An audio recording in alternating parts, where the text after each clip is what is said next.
ya mseke. Mimi ni sauti ya mtu aliaye nyikani, itengenezeni njia ya Bwana, yanyoosheni mapito yake. Haleluya, watu wa Mungu.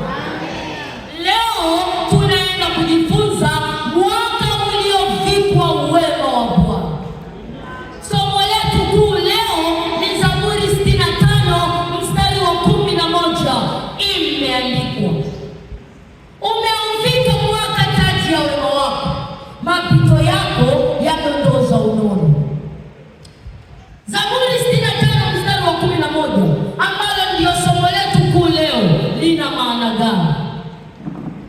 Ni hivi: Mungu hutubariki ndani ya mwaka mzima kwa neema yake. Yaani kila hatua unayoipiga, kila hatua unayopita hujaa baraka, riziki na mafanikio. Haleluya, watu wa Mungu. Amina. Tutolee mfano maisha ya kawaida.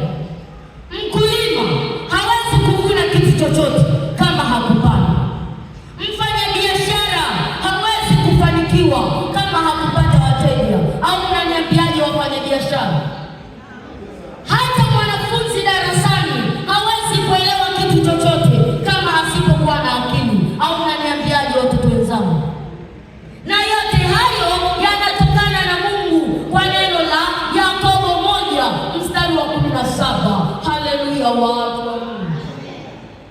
Kwa hiyo mwaka huu ni mwaka uliovikwa wema wa Bwana. Sasa unaweza ukajiuliza, ni nini maana ya mwaka uliovikwa wema wa Bwana? Mwaka uliovikwa wema wa Bwana ni mwaka unaoambatana na baraka, riziki na mafanikio. Ndiyo maana tunaona neema hata wakati wa majaribu. Haleluya, watu wa Mungu. Maana jaribu lina mlango wa kutokea, si ndio watu wa Mungu? Tunaona rehema za Mungu ni mpya kila asubuhi. Yaani hata kama unapita katika jangwa hilo utapita kwa baraka wala si kwa aibu. Hivi mtu wa Mungu, naomba nikuulize swali moja.